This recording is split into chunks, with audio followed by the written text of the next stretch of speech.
Hi, Janessa from Align Therapy here. Today I wanted to go through a couple of terminology cases that I hear a lot about when I am working with patients with scoliosis. What happens often is you or your child has been diagnosed with scoliosis, you go to the doctor, they tell you, oh, you have an S curve, you have a C curve, your lordosis is excessive, or you have a right thoracic curve, or something like that. Your Risser score is 5. What does any of that mean?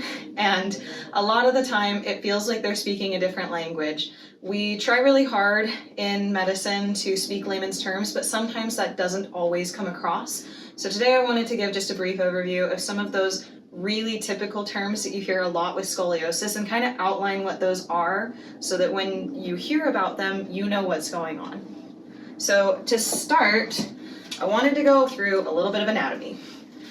All right, so you have several different vertebrae in your back. We break these up by calling them by different names, by segments. Up here in your neck, you have what we call the cervical vertebrae, okay?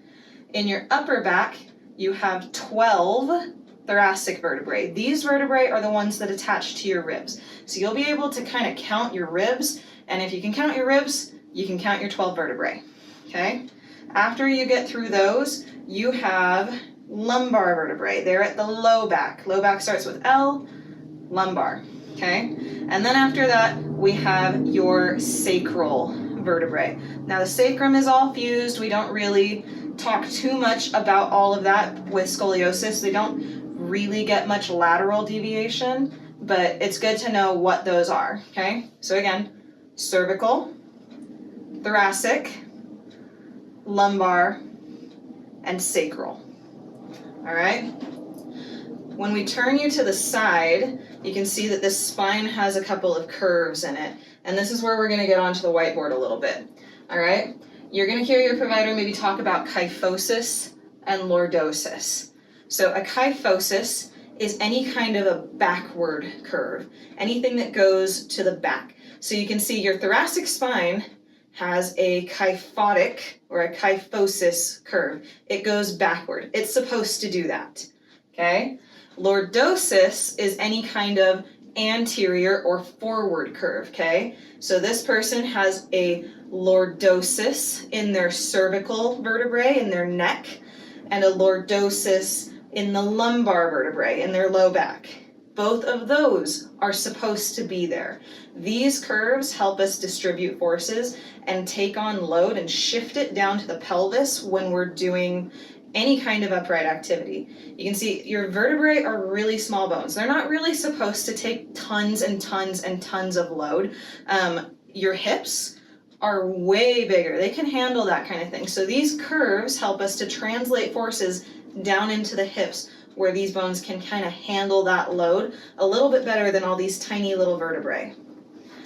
What we run into trouble with sometimes with your side or sagittal profile is when these kyphosis and lordosis become a hyper or excessive hyperkyphosis or hyperlordosis. That means that this curve is way bigger, right? Or this curve is way bigger. We're going to run into some problems there. We also run into problems when these two words have the word hypo or under, so not enough of a curve. You see that with a straightening of the spine. That's a hypokyphosis. This person's upper back is now very, very, very straight. You can see that when we mess with this curve, when you're looking at somebody from the side, it starts to cause some issues, all right? When it comes to your pelvis, that's another big thing with scoliosis. I've drawn a couple of people here. One of them has a pelvic imbalance and one of them doesn't.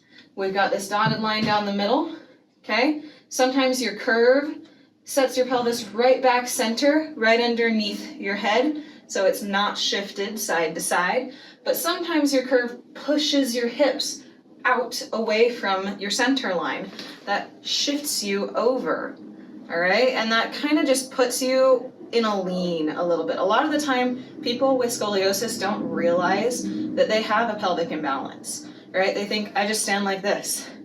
I'm just heavier on this side. I like to stand with my weight on my right side or whatever, right? That kind of a thing can also cause problems, right? We're shifting out of our nice vertical positioning here. A rib hump. That happens when you've got a rotation on your curve, and almost every curve that I've ever seen has a rotation on it. So when you're talking about scoliosis, we're not just talking a side-to-side curve like what we see here. If I'm looking at you from the back, yeah, I'm going to see a side-to-side curve. But when your provider is diagnosing you with scoliosis, what they'll often do is they'll have you lean forward, and what they're looking for is a rib hump. What happens is, anytime you lean forward, you're going to have one side that is higher than the other. That's because of your rotation, okay? Anytime that you have a rotation, you're going to have a rib hump, and you're also going to have scoliosis. That rotation, we're going to pop down here for a second. We measure this using something called an ATR. That's the angle of trunk rotation. All right, so if we ever talk to you about an ATR or how much rotation you have, what we're looking at is how much of a twist you have in your spine. So we're not just looking here, we're seeing how much we're rotated. Alrighty, our Cobb angle. This is a really, really big one. Doctors will just throw this one out there really frequently, and it's very important about knowing how severe your scoliosis is, or your hyperkyphosis, or your hyperlordosis, right? We want to know how much you're bending at different points. So what we do is we take the apex, or the apical vertebrae, the one that is shifted the furthest from the midline, and we measure based off of the tilt of the other ones above and below, and we find an angle, right? We take that angle, we measure it, and that's our Cobb angle. So you'll hear you have a 30-degree thoracic scoliosis. What that tells me is in your upper back, you have 30 degrees of curve that's not supposed to be there, or isn't there typically in a normal straight spine. You have a 78-degree hyperkyphosis. That tells me that from the side, you are maybe just a little bit more forward. Your upper back curves just a little bit more, and so that's something that we need to pay attention to. Rissers and Sanders are two different grading criteria, essentially, that we use to determine how much growth you have left. So if you're a child and you want to know, okay, am I going to need to be in a brace? Am I looking at surgery? How long do I have to get on top of this? You're going to be paying close attention to your Risser and Sanders score.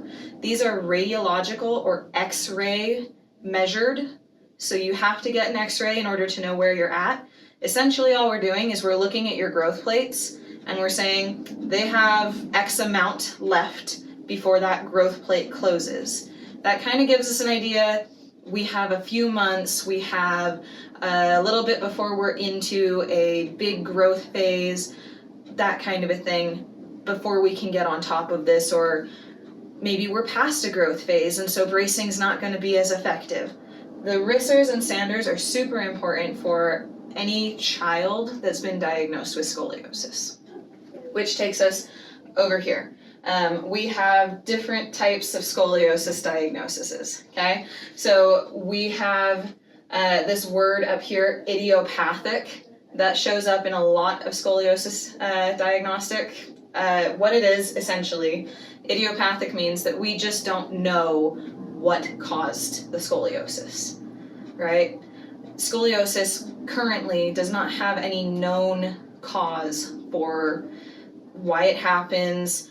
Is it genetic? Is it something that I did while I was growing? We don't really know. It's idiopathic. We don't know what happened to cause the scoliosis to appear. So we've got juvenile idiopathic scoliosis, adolescent idiopathic scoliosis, infantile and adult onset.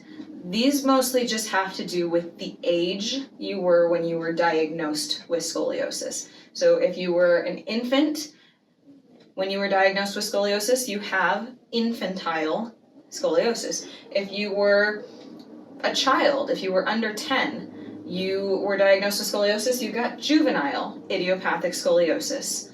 If you were an adolescent, if you were an adult, adult onset. So we classify based on the age at diagnosis. The last thing that I want to talk about is sometimes providers will tell you, you have an S curve, you have a C curve, you have a right thoracic scoliosis. Those are just kind of indicating what the shape is of your curve. When you're talking to somebody and they say, oh, you have an S curve, that means you've got an upper curve and a lower curve. They're not necessarily telling you where those are, but they're telling you you've got two different curves. If you hear you've got a C curve, you've got one. If they tell you you have a right thoracic and a left lumbar, that means you have a curve that goes off to the right and then off to the left in your low back. So off to the right in your upper back, off to the left in the low back. That would be an S curve. If they tell you you have a left thoracolumbar curve, that's a combination word. That's you have a curve that goes left in the space between your thoracic spine here and your lumbar spine. That usually looks like a C curve, right? You just have one curve that sticks out to the side and it goes between these two groups of vertebrae. Hopefully that clarifies some of the questions that people have about terminology associated with scoliosis. If I missed any, please let me know. Leave some comments below and tell me if there are any other words that your provider has used that have been confusing or you'd like some clarification on. Thank you. Bye.